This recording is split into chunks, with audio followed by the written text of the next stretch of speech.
semuanya, perkenalkan saya Wildani Arifa dari Universitas Mercubuana jurusan Public Relation. Di sini saya akan mengupas dua artikel mengenai etika dan filsafat komunikasi. Dari dua artikel yang saya ambil dengan tema kehidupan sosial dengan judul eksistensi etika komunikasi dalam kehidupan nyata. Nah, dengan adanya etika komunikasi sebagai landasan untuk menumbuhkan moral manusia, ketika sudah mengerti akan etika dalam berkomunikasi, maka dapat berkomunikasi menggunakan bahasa yang baik dan sopan tentunya. Nah, dengan adanya hal tersebut dapat memudahkan proses penyampaian pesan.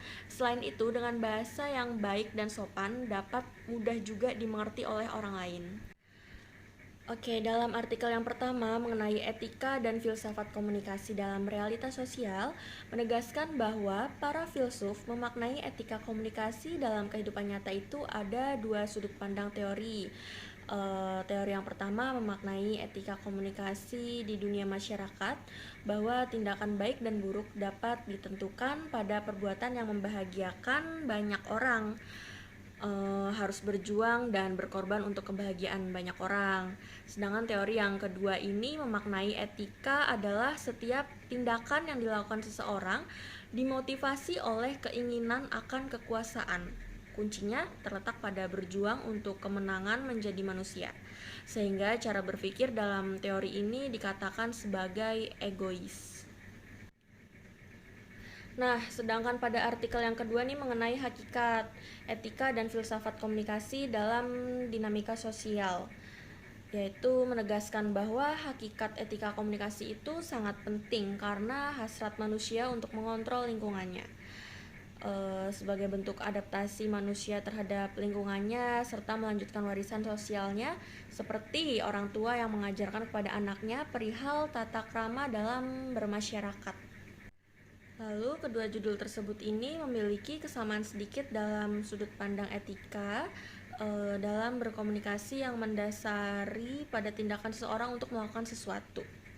Dari judul artikel pertama ini lebih memfokuskan pada dua sudut pandang yang memberikan makna pada suatu tindakan atau etika komunikasi dalam realitas sosial.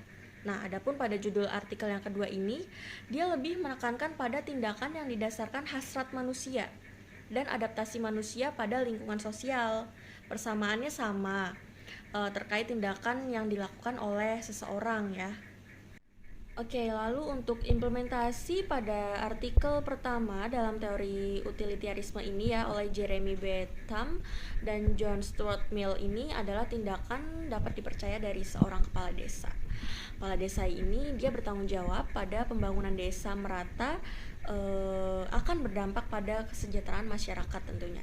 Sehingga dari situ ada sisi kebahagiaan dan kemakmuran yang dirasakan oleh warganya.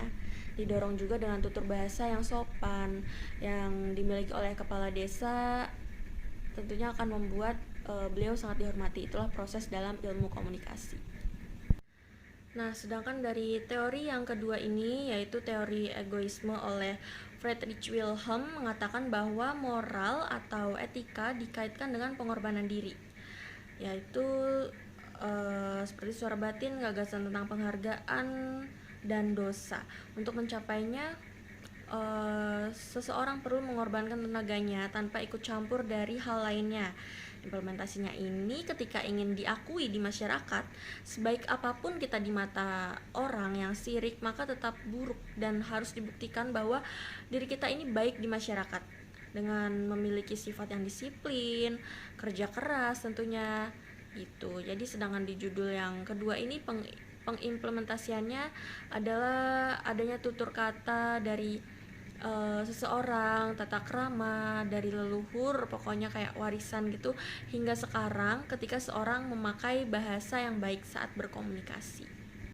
Nah, dari kesimpulan dua artikel ini dapat disimpulkan bahwa bahasa itu akan tetap ada ikatan dengan etika komunikasi. Oke, tindakan yang dilakukan seseorang ini tidak lepas juga dengan bahasa yang kita pakai.